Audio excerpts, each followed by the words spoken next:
fighting with everything. I have to keep going. Don't fight with Bishop, everything.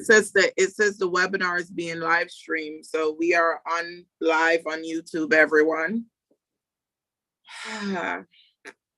So moderator, I guess Bishop said he was going to send us a chat, and I guess that maybe that's what it is. Bishop, was that the chat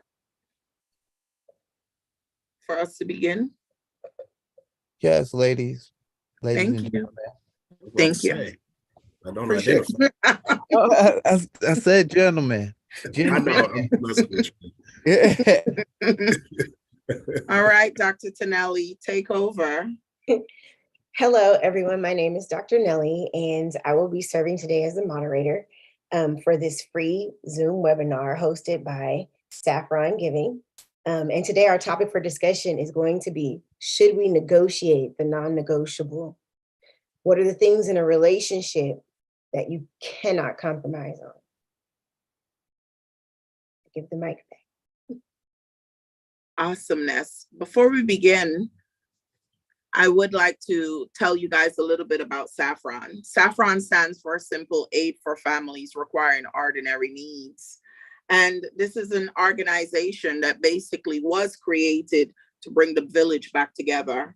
We always say it takes a village, but we forget the village is us. It can only ever be us, right? Black and Latino communities and people of color must look to the past to provide light for our future by embracing the rituals, traditions, and healing modalities of our ancestors. And I truly, truly do believe that. The ways of knowing require decolonization of our thought and practice, that only together, through acknowledging that our traumas matter, that we are more than our worst mistakes, can we truly attain healing, good health, well-being as we continue what seems like a never-ending quest for racial equality, equity, and justice for all people of color. I do want to talk to you a little bit about why we created this environment. It's a little bit different than our usual fun, safe environments that we create for our children. And typically that's what we'll do, to teach them health and wellness education, teach them how to handle their emotions.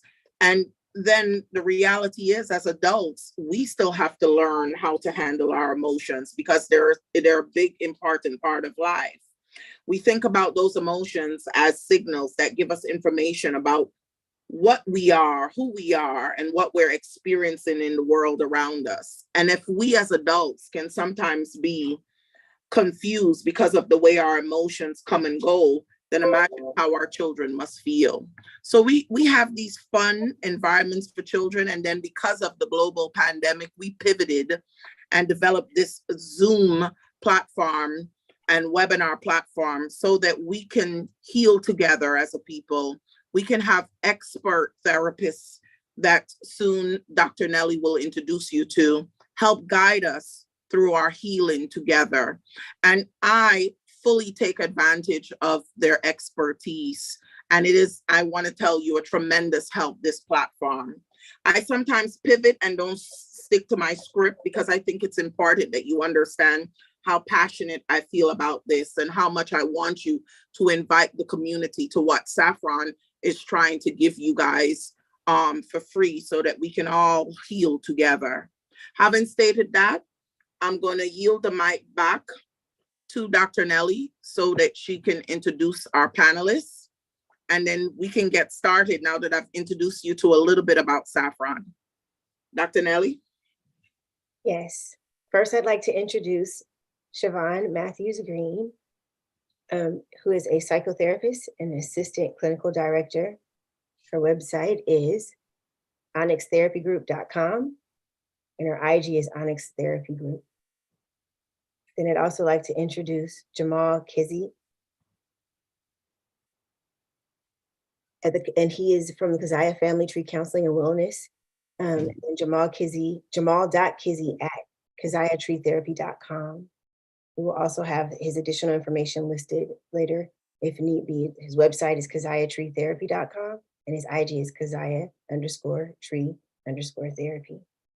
And then myself, Dr. Nelly. I'm a doctor of metaphysics and also an educator locally, work with children with special needs and autism. And I can be reached at Facebook at DOCT Nelly Nabena or at t.nabena@icloud.com.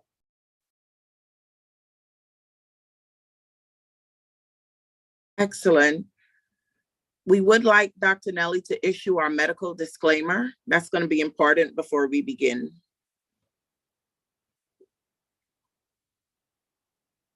None of this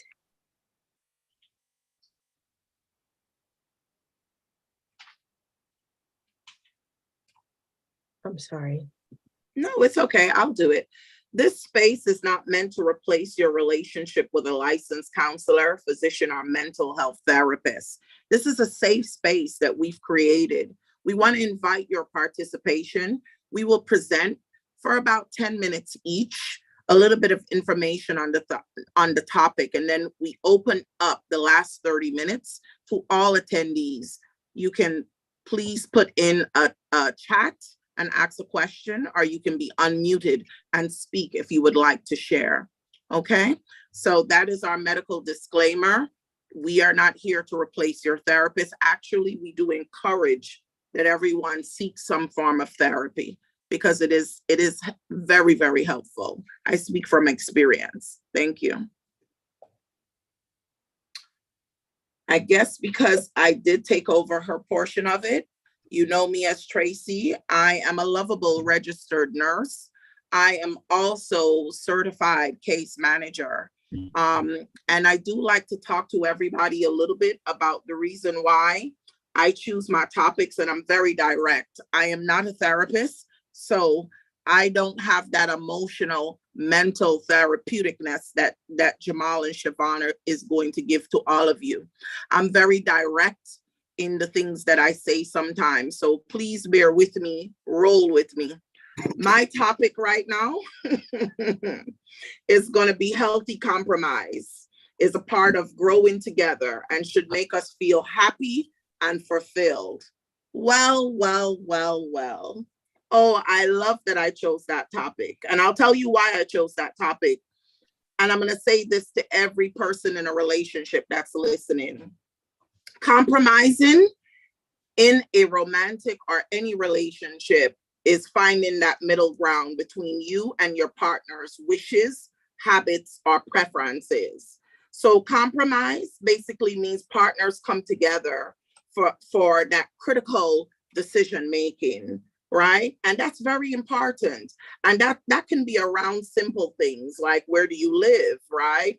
How do you spend your free time? How do you accomplish something basic like a chore, right? Sometimes couples can deduce their compromises based on their own individual experiences. And together you can arrive at a win-win scenario. Sometimes you can seek out couples therapy. Hello, Jamal. To work through how one partner expresses their needs and responds to their partner's needs. Hi, Siobhan. She's so great at that. So loving. I learned so many different things. I will say this, compromise in a relationship, it's the key to happiness. It's the key to well-being. It's the key to good mental health. Compromising is a way to respect your partner's feelings. It should be bringing you closer. It should enhance mutual trust, right? Seeing things from your partner's point of view can also increase your empathy. I'm big on empathy, right? Because I'm a nurse and we love that. Understanding of each other on a deeper level is important once you're able to compromise, negotiate, and communicate properly, right? Its personal benefits are extensive. You can really, truly display such a spirit of generosity to each other. This is when it's really going good. This is when there's well-being in that relationship. You can support each other. Without compromise, I'm going to say this to all of you, couples can find themselves drifting apart. Without compromise, you can lead to bitterness. Hello, here we go.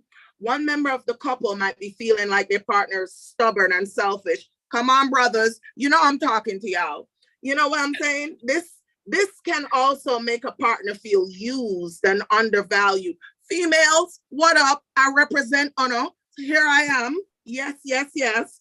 Which is a red flag in every relationship. So that's why I presented and I started out so therapeutic about the well-being of this negotiating and communicating, because it's important, yes, Jamal, that I show you that I am interested in being therapeutic before I come in for the kill. But we all know that relationships ebb and that they flow. They don't all stay the same. We all know that at some point, things can happen that we drift apart, and we have to look at our emotional health and well-being, because we talk about somatic symptoms. And because my time is up and I have to yield the mic to the next individual, and I'll let Dr. Nelly introduce our next individual, I won't go into the somatic symptoms that the men them cause us women. Oh, yes, I said it. Ooh, I'm on mute. So next, I'd like to introduce Jamal. And what we'll be discussing is when and how should you communicate your non-negotiable desires to be in a relationship? Oh, why, Doc? Thank you, Doctor. Yeah, I don't. So typically when I have my opportunity to share here, I have this whole PowerPoint, I have this whole thing prepared. And today I felt like this was more of a conversation that we needed to have. Because the way that the question was even formed to me is non-negotiable and desire, right? So we're looking at how can we have an anchor and a cloud at the same time. The key to your non-negotiables, the key to discussing your non-negotiables, the key to compromising your non-negotiables is to first understand who you are, right? We always have to go back to who we are as individuals and where did these non-negotiables even come from, right? Are these non-negotiables things that were ingrained in you as a child and you got them from your family and you got them from your upbringing, and these are the type of things that you can't do without? Or are these non-negotiables from previous heartbreaks that I just don't want to experience that again, right? They have to be rooted and bound within some sort of consistency to who you are as yourself. When we're all in ebbs and flows of our needs, right? Our needs kind of dictate how we move throughout life. When our needs are not met, we then have what we can have emotional reactions because we have an unmet need. An unmet need becomes an unmet expectation. So if I'm not able to express what it is, where it is that I even comes from, how then do I even know what my negotiables and my non-negotiables are?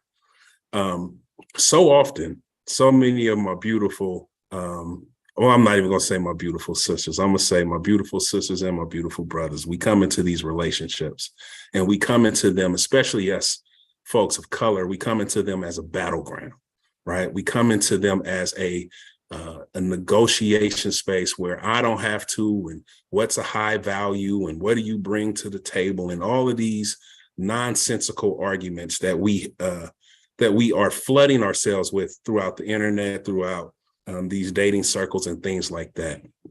But if I don't know what it is that I need, what makes me tick? Do I want what the television tells me I want? Do I want what I see my friends say they want? Do I want what my grandparents had? What is it that I need? And until we can figure out and develop where these needs come from what these needs are, we're not able to then share them to be able to work with someone who's able to help meet those needs and have that blueprint for success, right? We're not going into this situation looking for a reason to get out of it. We're actually going into the situation for a reason to dig deeper into it. How do we lean into each other more. So again, when my needs aren't met, what are my thoughts, right? What am I thinking about? And then when I have those thoughts, what do those thoughts make me feel? How do I feel about myself when I have these thoughts? And then according to that feeling, what do I then do about it, right? The negotiation is not in deal breakers or absolutes and different things like that. The conversation is about, how do I bring my best self to the table? How do we continue to have my best self at the table? And how do we set it up for success so that my best self can be at this table? But until we stop looking towards others or outside sources, I'm not even going to say other people, outside sources to provide the happiness and the joy and the peace that is all within myself. If I'm looking to somebody else to fulfill that, then I'll never be happy. Then I'll never feel entitled to the desires of my heart, right? Because their desires, the negotiation is not about desire, it's about need.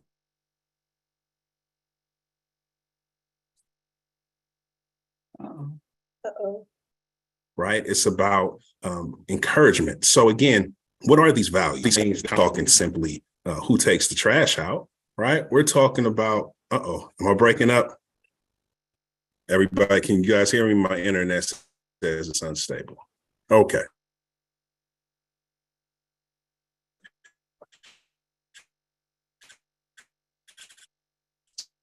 So we're not talking about little simpler thing I was looking for at 19 is not the thing I'm looking for in my 40s, right? How did my needs change? How did my needs grow? And how do I ensure that the person that I am dealing with and dating and allowing into my life is set up for success? So that when their success is not being, when they're not being successful, there's a clear definition of the path that you chose not to follow. Right? It's not simply like, I don't know what I did. I don't know how I handled that argument wrong. I didn't know that this, that, and the other. So when do you negotiate your non-negotiables? I think you introduce yourself before the emotional attachment is there, about what things make you tick. And if you have a good person on your side, they're not going to use it for a roadmap how to hurt you or take advantage of you, but they're going to use it for a way to kind of continue to uplift you, support you, and make you feel as the person that you are. Because negotiables are what leads to our boundaries, right? How do we protect ourselves? And not simply, this is all of me. You need to know how to handle all of me. I'm talking to you, brothers, and all of that stuff, right? You have to come into this thing with a place of peace within yourself, because you know how to have your needs met, and your desire is to have those same needs met by the person that you love. I'll pause there, and I'll wait for this beautiful conversation that's going to come after this.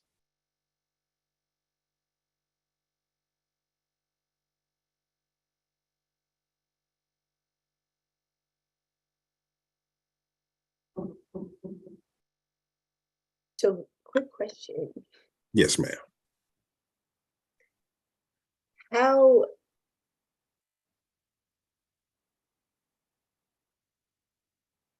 you know what, I'm gonna hold off on that. We'll let Siobhan present in her 10 minutes. She's always such a calm between the storm of me and Jamal. That I love it. I'm no storm. No, neither am I. Neither am I. But I think you think I am. Go ahead, introduce Siobhan. Okay, so when to compromise in a relationship and when to say no. We'd like to welcome Siobhan into this. Thank you. So good afternoon, everyone. In this time that I have, we're going to spend some time talking about compromise a bit more, kind of adding on to what Tracy kind of laid the foundation for at the earlier part of her introduction. The latter part got a little murky, but in a good way, because it leaves room for discussion. on compromise, right? And I know it may seem a little odd to maybe discuss compromise after Jamal was just talking about like non-negotiables and things like that. And I'm glad that he brought up the piece around boundaries, because that's what non-negotiables make me think about, boundaries, right? There are certain things in place.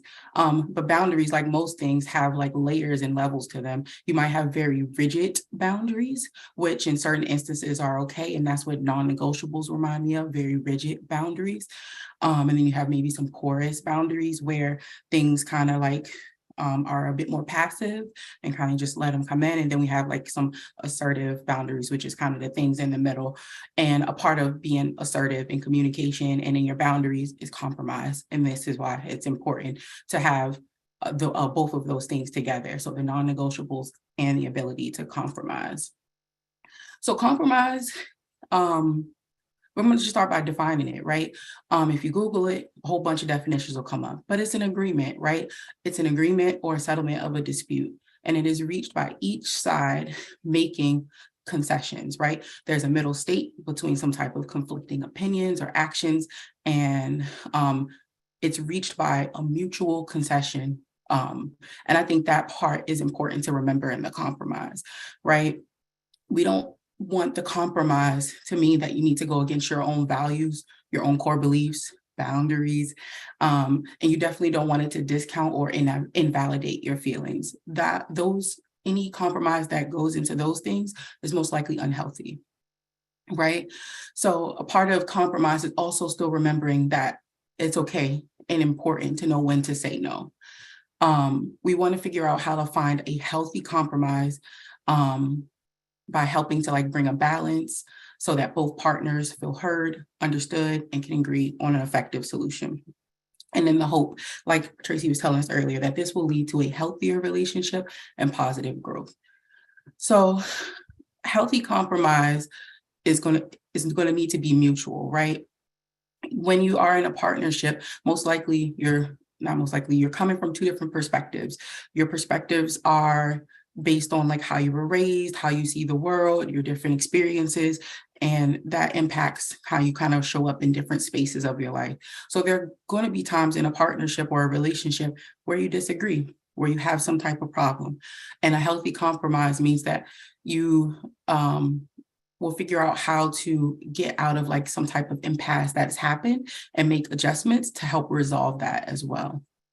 Unhealthy would often be one-sided, right? Mostly means that one person is doing like the heavy lifting, if you will.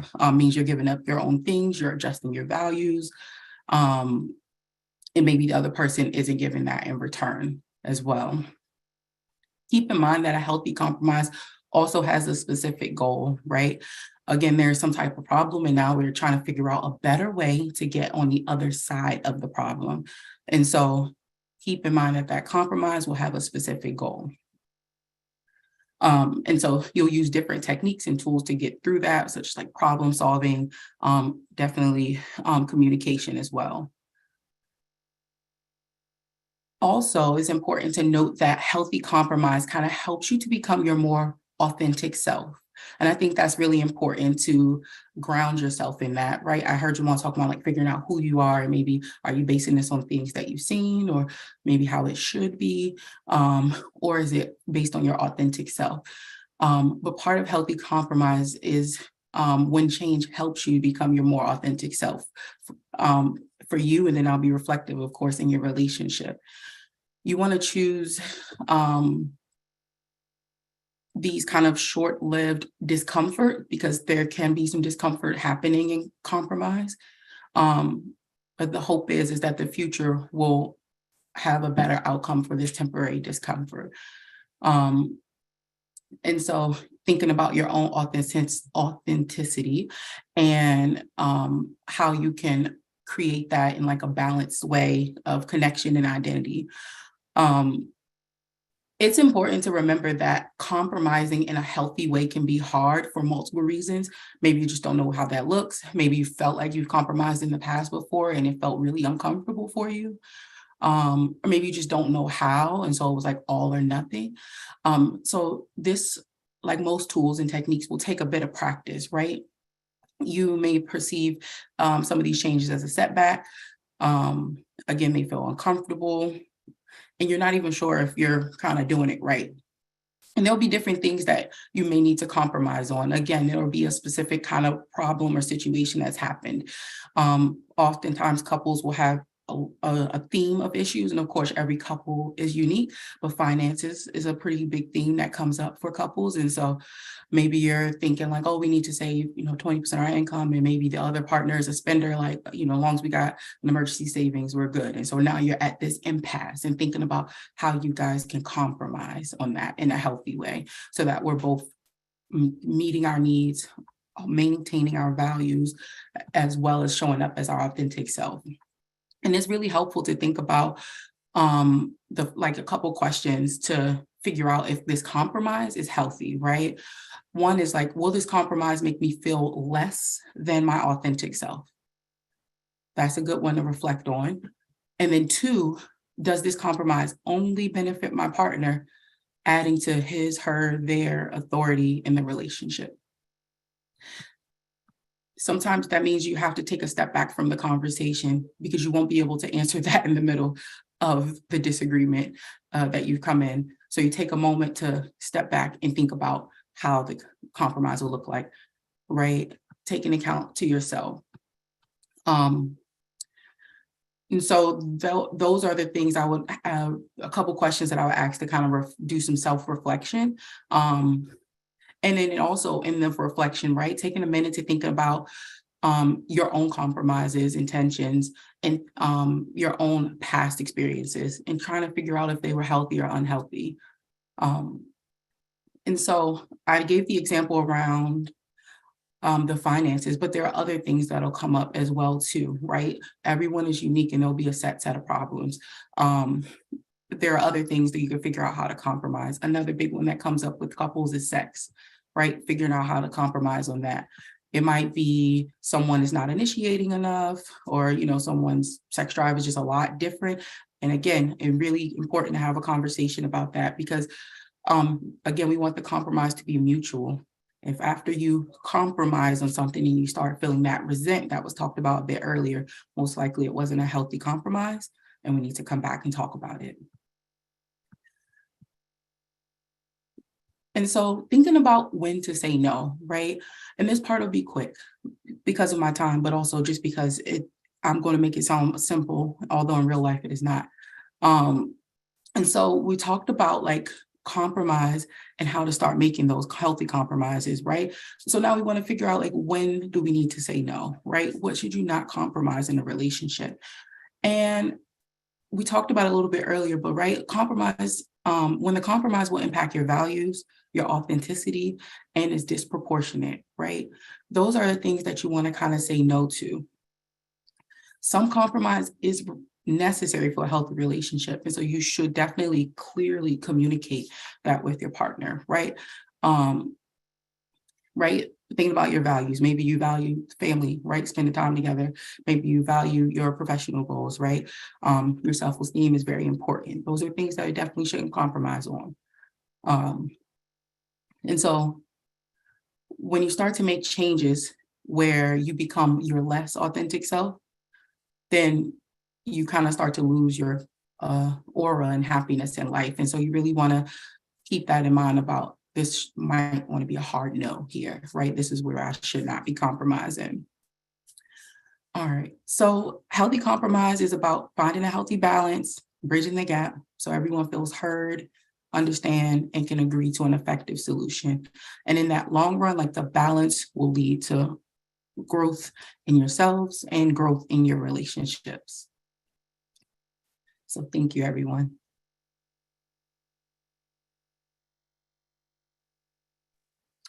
So now at this point, go ahead. No, go ahead. at this point, we'd like to open the meeting for questions. And also, sharing, we encourage the participants to participate. You're welcome.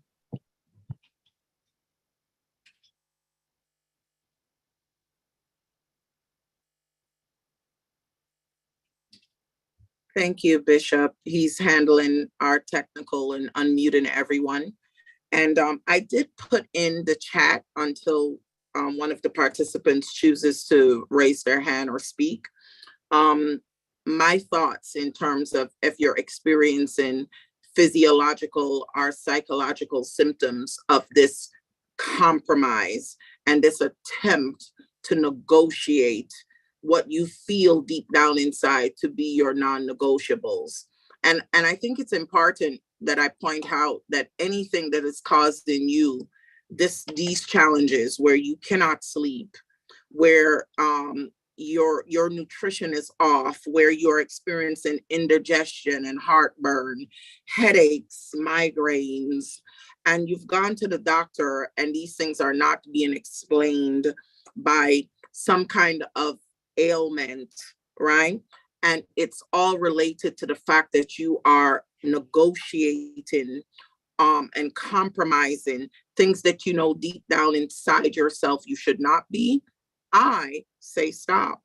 Now, the therapists are on here to tell you that just because you disagree with a couple, that doesn't, as a couple, that don't mean that you should break up. But me, the registered nurse, I'm talking about self-preservation, right? And if this is so unbalanced that it's causing psychological and physiological symptoms, I say, shit, that must be a non-negotiable and stop doing it. Well, and I yield the mic. I agree. Let's start there. I agree.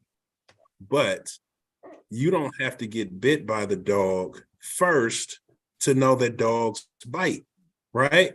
Like if you are experiencing all of these things, you're no longer negotiating or compromising your values, you're compromising yourself.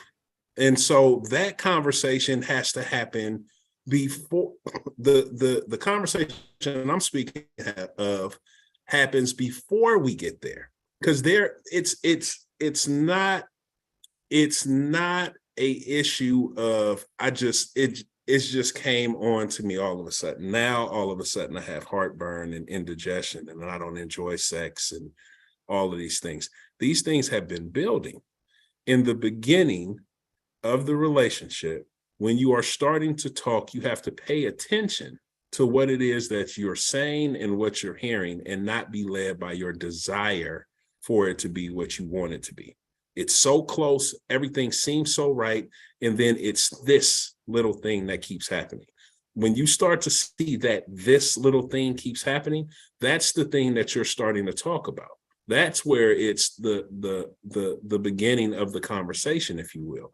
And understand that it's a need of yours that needs to be addressed, because a lot of times what we'll tell ourselves is that I need to get over that. I'm being too sensitive. They didn't mean it like that, this, that, and the other. And we make excuses and we're not compromising. We're making excuses, right? So compromise is, a lot of times what happens in a relationship is that there'll be some kind of back and forth banter, some joking. And then there can be an opportunity where that joking goes too far. Do you take that opportunity to be like, hey, that was too far, that crossed the line, let's not play like that? Or do you say, they didn't mean it like that, and you keep it and you internalize it? Well, now you've made a decision to compromise something and not speak to a need or something that you have directly. So now, when you get to the point where you're going to the hospital for symptoms that aren't related to a specific illness, you're 25 steps beyond compromising and negotiating, right? You're in it now, right? Like you're in the mix, you're in the fire. So you have to walk it back a little bit. And that's why I say that you have to take some time to learn who you are, not just what you want, right? You have to figure out, who am I? How did I become this person? And am I okay with this person? And if I'm not, what changes do I need to make to become the person I need to be? That all happens from yourself, with professional help, with family, with the community, because believe it or not, no one owes you anything as far as your happiness or your well-being. right? If you find someone that can give that to you based on who you've decided you are and who you want to be, that's beautiful. But no one owes it to you, right? No one owes it to you. And sometimes we get to this place of, well, that's what I want, so that's what I get to have. That thing becomes an idol in your life. And you start worshiping the idea of that idol, because the difference between idols and true spiritualness is that the God that I believe in, I do what he tells me to do. My idols do what I tell them to do. Make me feel better, make me laugh, make me happy, make me feel pleasure, right? And so I have to make sure that I'm not making this thing into something that I feel like I need to control, but it's more something I need to share. And Tracy, I liked how you talked about like the body communicating things, because oftentimes you may not even be aware about the emotions that are happening in the moment. Maybe you don't know how to put a name to it, or to even describe it, but your body, you know how to describe that, right? You know how to tell, like, if, ooh, like my shoulders is tight, right? Or I just slept so bad, right? Like this communicating something to you. If it's not your normal self, take a moment to figure out that, right? Like, why am I so tight? Like I'm probably like this all day and don't even realize it. You know, why am I sleeping bad? Like, am I thinking about something keeping me up, right? And so I think that's important to pay attention to those things and don't downplay them. Oftentimes, and I work closely with doctors, they'll tell their patients like, hey, go see this person because you are fine. You're, you know, physically, right? Your medical stuff is fine. Let's go see what else is going on. And I think that's important, because the body will communicate things, right? Those physiological symptoms are real and they are happening, and something is impacting you, for them to kind of come up. So I think that was important to recognize. And you're right. Sometimes you're in a relationship and maybe you did kind of laugh it off, right? Like that joke was not funny. It kind of was hurtful, but you just kind of giggled it off because it was like a joke, but that really hurts. And I think it's important to realize and pay attention that maybe something that was funny when you were younger is not funny now, right? And now you've changed, right? I heard Jamal talk about that earlier, right? You're not the same person that you are at 20 that you are at 40. And maybe you kiki at 20 and at 40, it's not funny anymore. And that's okay, because people grow, change, evolve. And part of that is also communicating that with people as well, too, especially in your relationships. So let's talk about, oh, sorry. Just real quick, let me just say this last quick thing that Sister Siobhan just said at the root of this. It's okay, right? Like it's okay to express this is a boundary. It's okay, right? In the same situation with the joke, don't be so afraid to say, maybe I'm being sensitive, to just say, hey, that I didn't like this. It's okay, is basically all I wanted to echo. So let's talk about that uncomfortable conversation when you've met someone, and you guys are interested in each other. But what I'm gathering from our discussion is that it's important to let everybody know, each other know, what your non-negotiables are. Now, I don't think there's a blueprint for it, right? Date 1, date 3, date 5. But I think that as you're going along and getting to know each other, then you have to listen to these key things that tell you, wait a minute now. This young lady just said she doesn't want to have children. As a man, it's important for me to have children. Why would you continue in a relationship with someone who says they don't want to? Now, Siobhan mentioned finances. So ladies and gentlemen, I mean, I don't know that you would, you know, the smoothest way to go about saying it, you know, what's your FICO credit score? I mean, I don't think you need to say it like that, but you want to make sure that this person has, you know, the ability, a job would be nice, pays their bills on time, you know, good credit, no baby mama, child support of 5 children. I'm just throwing it out there, sisters, because I got to support y'all single ladies. Y'all text me the questions, and I'm going to say it to Jamal, who throws his hands up. Yes. I mean, if those things to you are an issue, I think you ought to bring it up right away. you know, Siobhan and Jamal may, you know, have a more sensitive way of saying that. And I'll yield back to them and back to Dr. Nelly. But the bottom line is, gentlemen and ladies, if they're having 3-4 different baby fathers, baby mamas, and they're paying all this child support, and that would be a financial burden to you to take this on, I say cut your losses, walk away before your physiological and psychological symptoms begin. I yield the mic. I'd like to speak to that. One of the first things that I tend to always ask myself when I'm in the midst of a circumstance when an obvious boundary has been set and crossed, I just ask myself, like, what's next? Have this simple little conversation with myself, because I've listened to what Siobhan has said. I listened to what Jamal said, and keeping in mind what Tracy said, it's like, these are things like what Tracy just mentioned. These are some things that are non-negotiable for some women. And in my experience, men tend to hide these non-negotiable things. Once they know what they are, they avoid showing it to you, but they can only do this for so long. Now, I've seen some do it for a couple of years, seen some that could only hang in there for a few weeks, some that do 6 months. And when I say this time limit, what I mean by that is all of a sudden you see this behavior that's completely contrary to what they've been presenting you with. The first time it happens is like,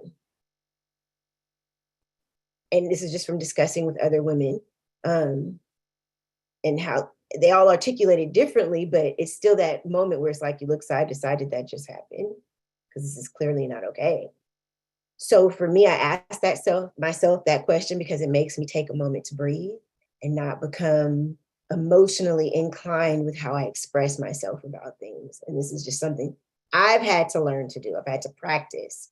But when those boundaries are not crossed, I just let them know.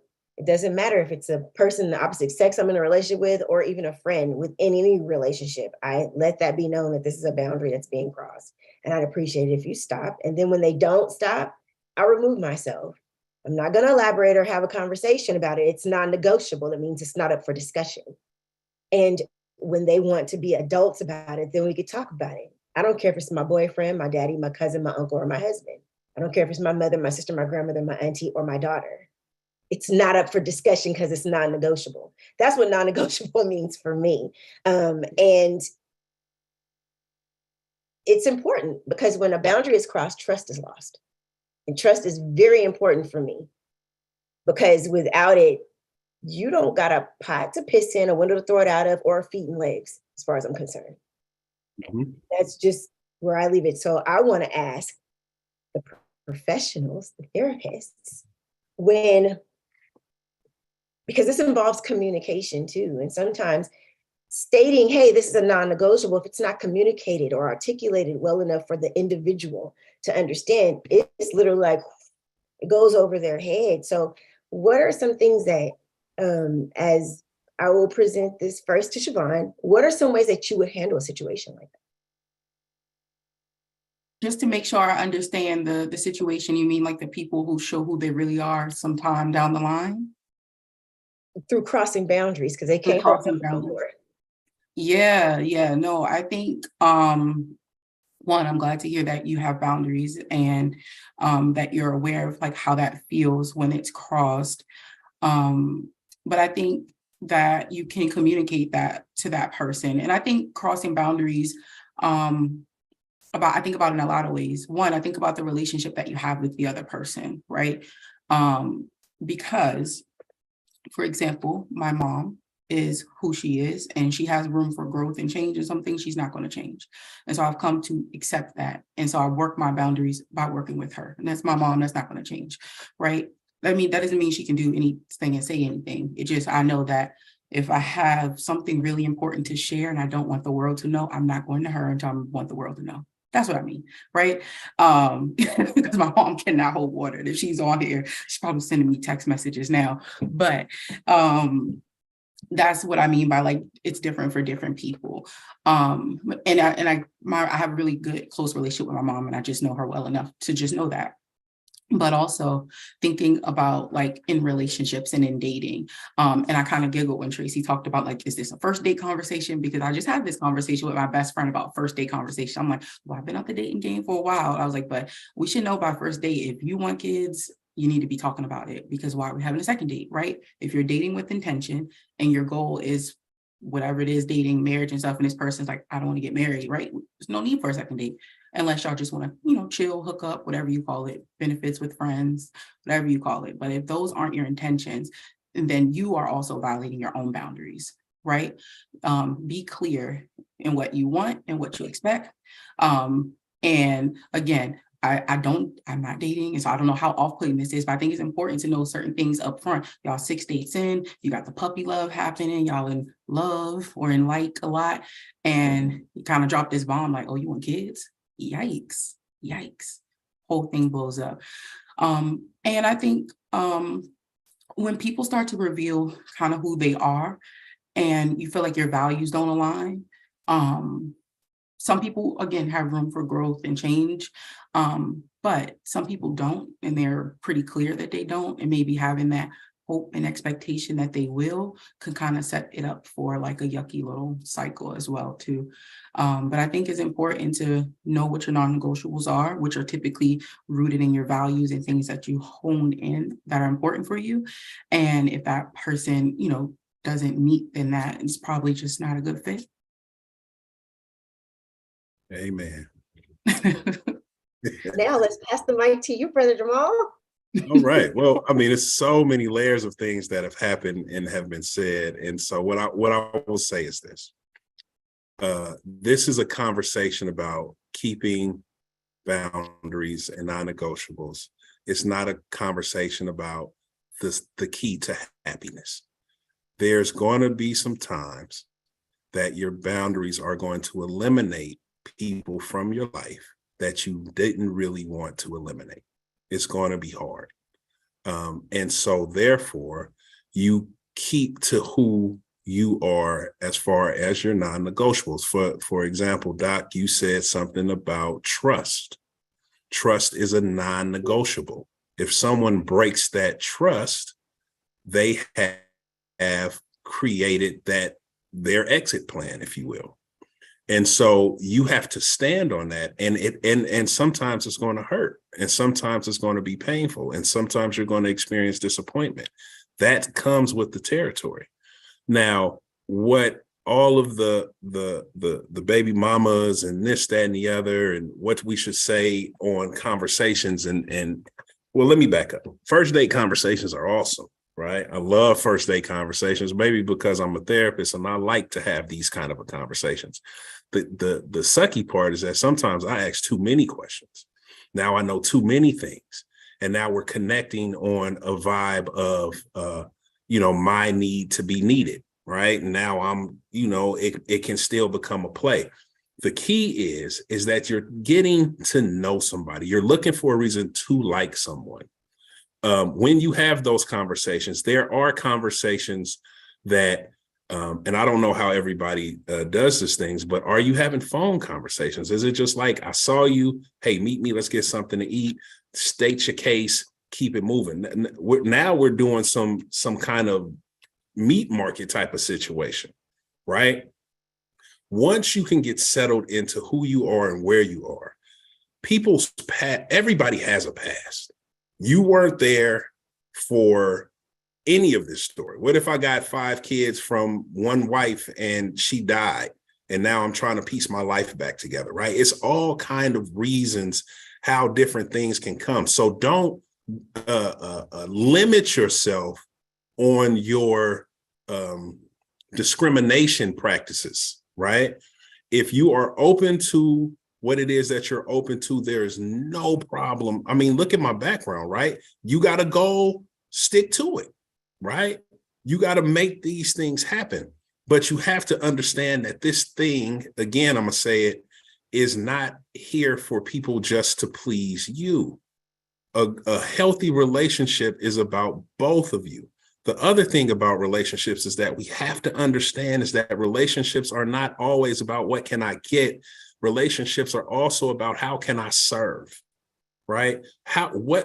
At what point is this too much? So when we talk about the 5 kids, is it too much for me to be able to step in and take that role as this person and have to deal with all this stuff? If it is, then you be honest with you.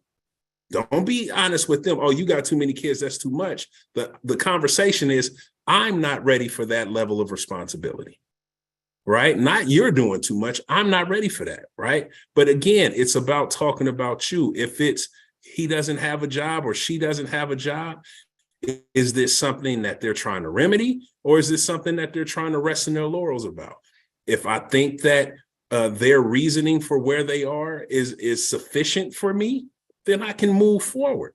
If it's not, like if I just wanted to be a housewife and the man should provide and the man should protect and the man, now I feel like you sound like a walking IG conversation, and I don't want to have any parts of that, right? I'm a man of faith. I go to church. I expect to be in church with the person that I'm involved with. Is this person an atheist? Does this person not have the same faith? I'm not saying that mine's is right and theirs is wrong, but if we're not similar, there are certain things that are going to happen. So we've all met people that we've built relationship with. Sister Siobhan was talking about her mom. My mom is a firecracker, but I know who she is. So there are certain things that I cannot deal with her just because she's going to react, and I know who she is and I know how she's going to respond. I don't have to never, ever talk to her. So again, I keep pushing back to you have to know you. You have to know you. And once you know you, you can move differently, right? Like if you still got a whole bunch of friends that's going out all the time and you don't go out, when them friends call, you don't say, y'all not respecting the fact that I don't go out, so I'm not talking to y'all no more. You can just be like, nah, I'm good. And that's it. It doesn't need a whole bunch of explanation. It doesn't need, because we're looking to the other person to give us something, to know what we need, to address the thing that we need. But we're circumventing our responsibility in the situation to be able to stand up, put our big girl drawers on and say, no, I don't want that, or I do want that. And it's going to sting. But in the end of the day, you're going to have the ability to look at yourself and say, I did that. I can pat myself on the back. Jamal would be so proud of me. Well, I'm gonna put on my big girl panties right now and tell all the ladies them. Yes, I just whipped them out, the parachutes, and I'm shaking them, and I'm gonna put them on right now and say this, ladies. I love the therapist, and that's why I am in therapy, because clearly you can tell I'm a work in progress. But here's my thing. If it's on that non-negotiable list, then I don't feel that I should be listening to an excuse as to why a person is in the in-between. Okay, I see your brow is knitted. Okay, for example, I was listening to you when you said, if their reason for where they are currently is something that is palatable to me, then I should work with it. Is that, or maybe absolutely? I should work with it. I absolutely said that. Okay, I'm representing the single women right now. So as a single woman, yes, ma'am, and you're divorced or you're a widower with 5 children. Yes, you know, that's a lot of responsibility. I acknowledge you're a wonderful guy. I acknowledge you know, conversation is extremely stimulating. But I'm gonna have to put you in a friend category, because that's 5 children. And one of my non-negotiables are no children. And why would you put them in the friend category? Well, what other category could wouldn't I be setting him up and myself up, Jamal, for failure if I compromise right then and there because he's such a nice guy, but I can overlook the fact that I decided I don't want to be a mother and he has 5 children? Or let me just phrase it to you another way. You're a Christian, and yes, the person, you know, does not have that same belief. They're spiritual. So yes, they believe in just universal laws or the wind and the trees. Yes. They don't believe in the same doctrines you are, but she's wonderful. She, right. Do you continue to pursue going out with this person in a potential relationship, even though one of your non-negotiables about being faith-based is already being shown that that's not the same? She doesn't hold that in the same esteem. Wouldn't that be a waste of each other's time? Well, I don't know if it would be a waste of each other's time, but it's still worth the conversation, right? Oh. Like they're still worth the conversation.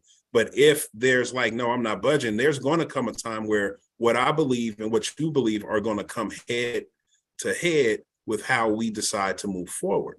So, for example, there's a tithing principle that I believe in, that you should give 10% of the household income back to the Lord. If we're married and she doesn't believe that, and I'm spending this money here, and she doesn't see that or the benefit of that, or that becomes a problem, then it's not going to work. So I can have a conversation, but what we're trying to do is come out of this thing unscathed, right? We don't want any, like, if the brother came at you to talk to you, and let's put this out there for my single ladies, since that's who we're speaking to right now. If the brother came at you to get at you to be a romantic partner of you, that brother does not want to be your friend. There is no friend zone. There's a waiting room. And all I'm doing is waiting for my opportunity. So if it's not going to work, it's not going to work. It's not going to work, right? So you can have the conversation, but the thing is that listen, you have to make the choice. You have to make the choice. And every situation is not going to be perfect.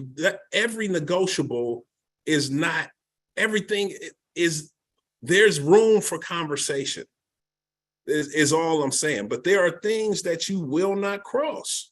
There's things that you will not cross. If one of these, if a guy you meet is full of charisma and full of charm and full of saying the right things and smelling good and looking good and dressing good and all that, and then he reveals to you that he's a pimp, how much of more of a conversation are you going to have? Right? I don't agree with what you do. I'm not going to do the things that you're going to ask me to. There's no reason to put you in the friend zone. There is no friend zone.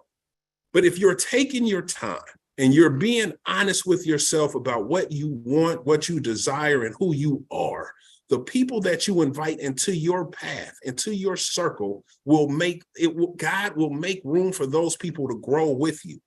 And there are things that are going to happen. I could be, as a single man, I could be like, I don't have a job right now, but I'm leaning on a couple of things to come through for me. Now you hear have a good day.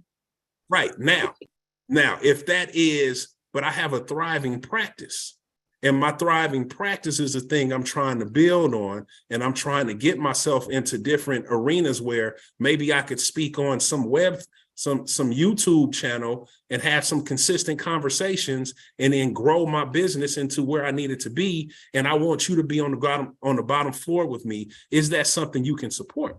That's different from I don't have no job. Right? It's conversation. We're communicating. We're having this conversation. Because here's the thing, even if that's too much, that's still your choice. But nobody's going to come out of this thing unscathed. Everybody's not going to come out and be like, Tracy's a great person. I know I got 5 kids. I should just leave her. No. If they see in you what everybody else sees, they're going to attempt it.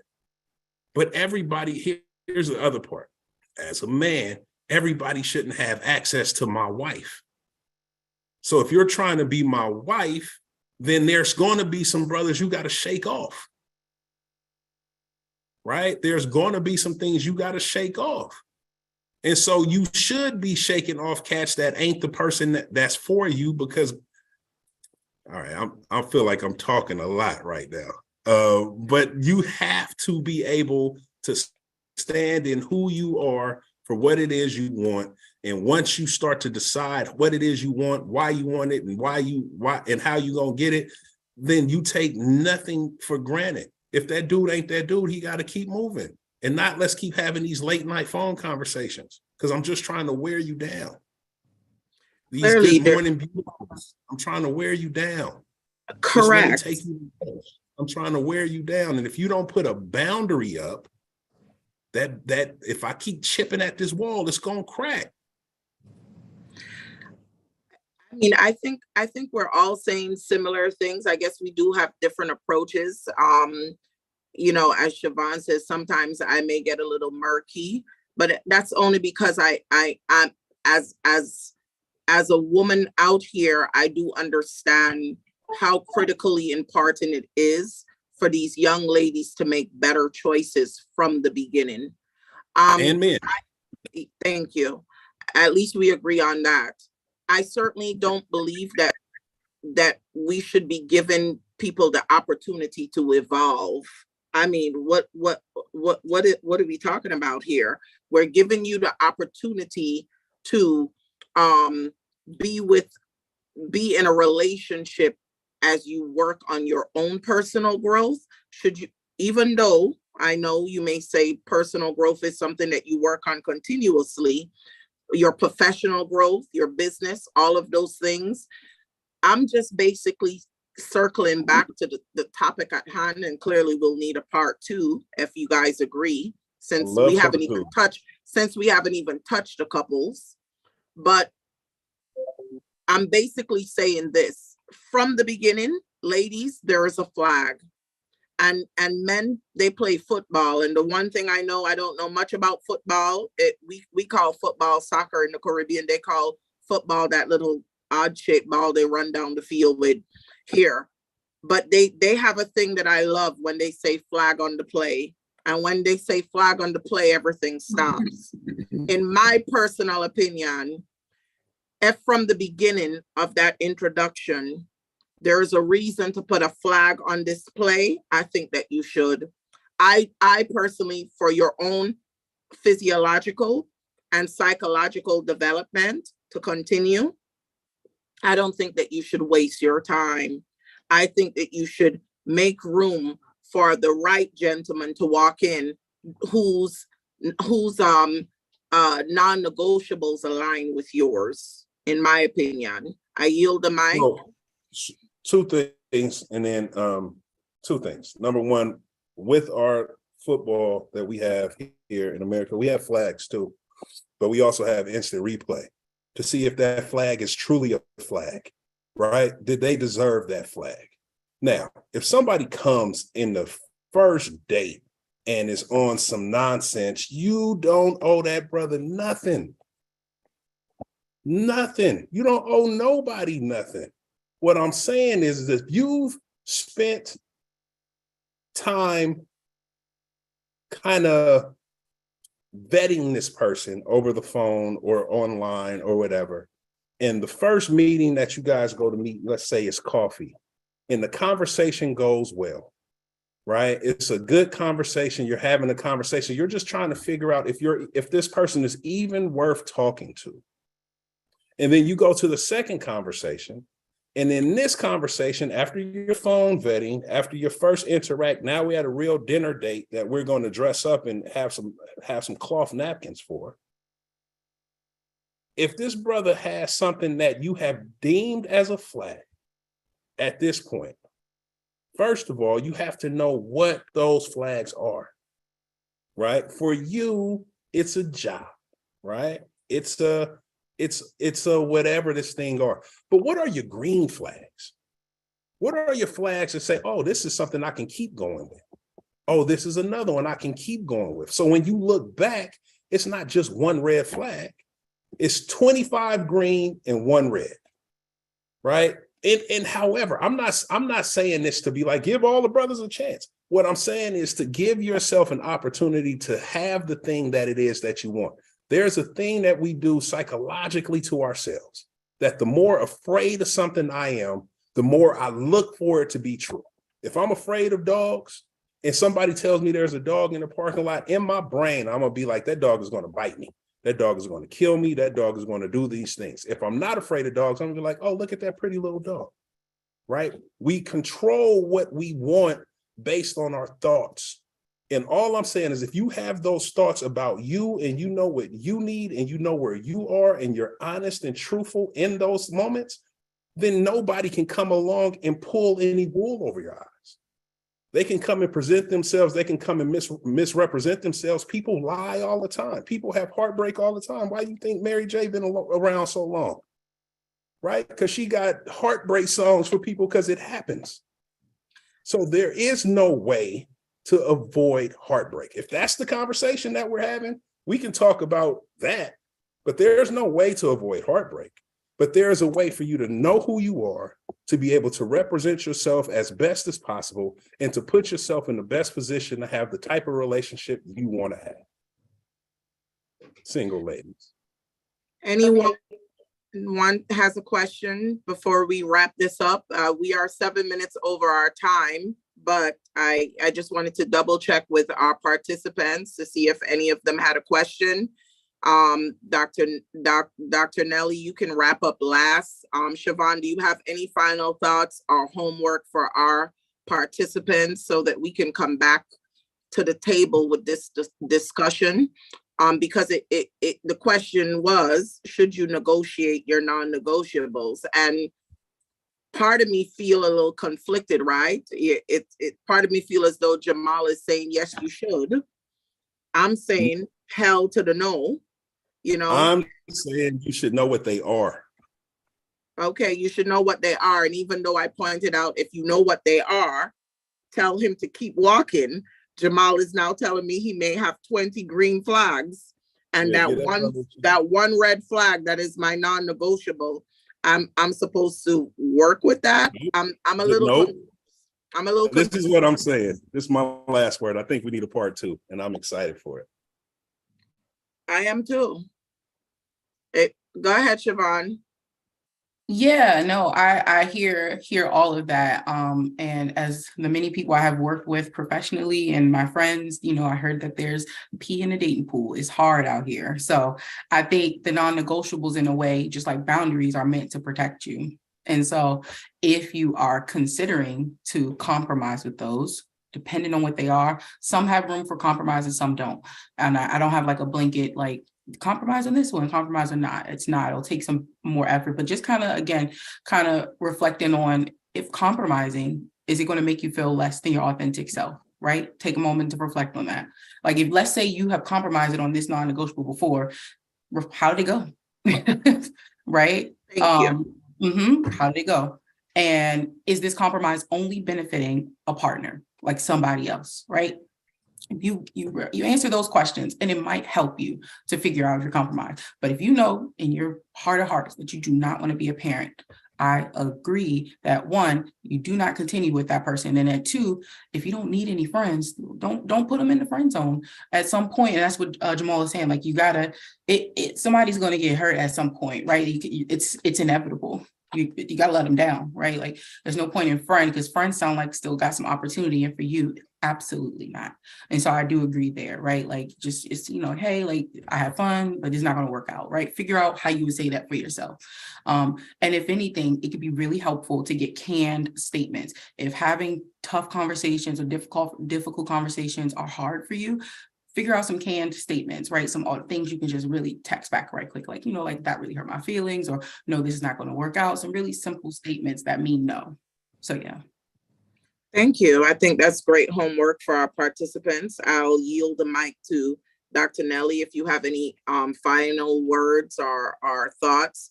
Participants will try to come together and come up with our part 2, because clearly this conversation was a lot hotter than I thought it was going to be, because I don't agree with negotiating shit. Go ahead, Dr. Nelly.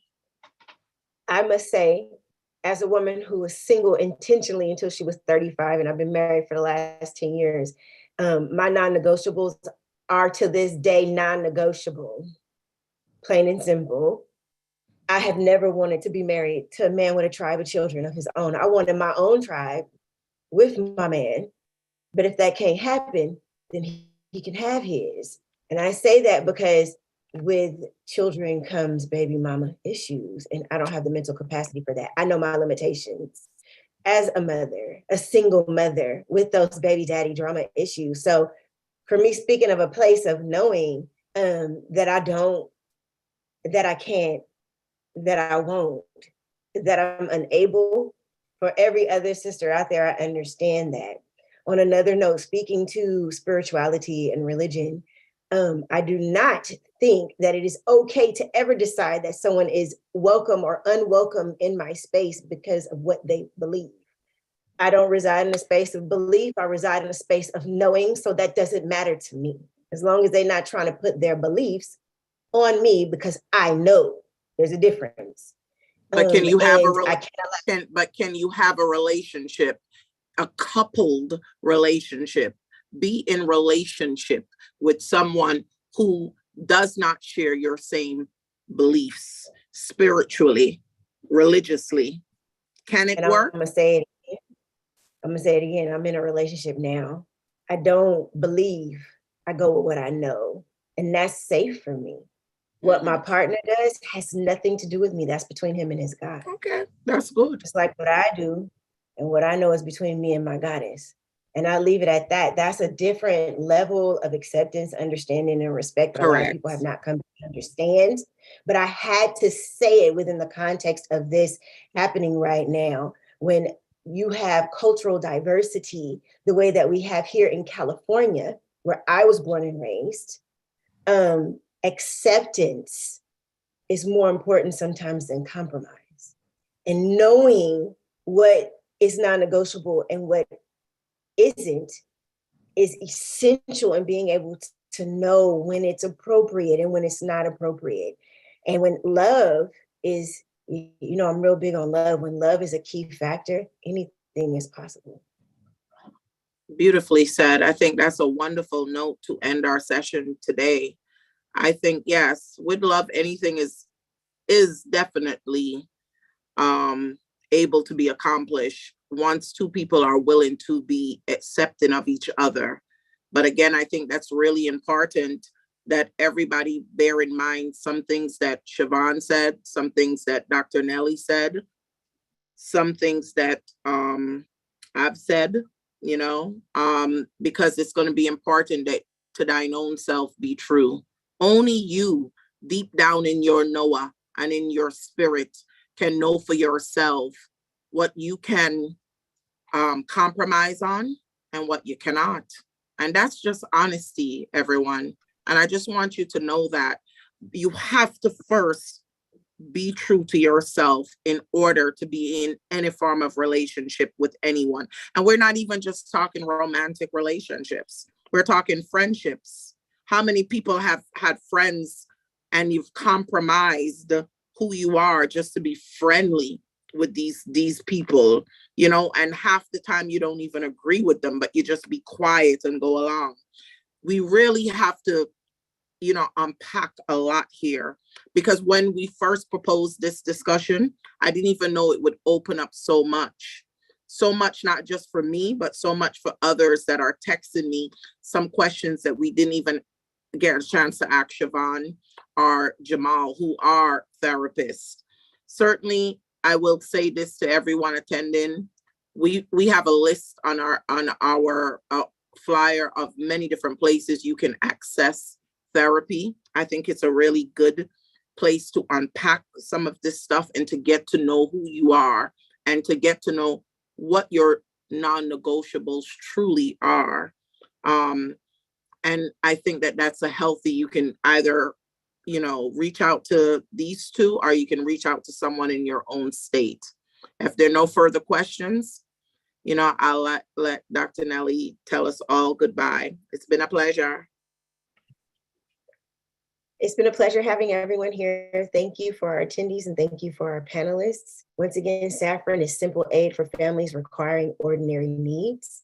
And hopefully we've touched on some of those needs in this loving communication that we've had here today. Once again, thank you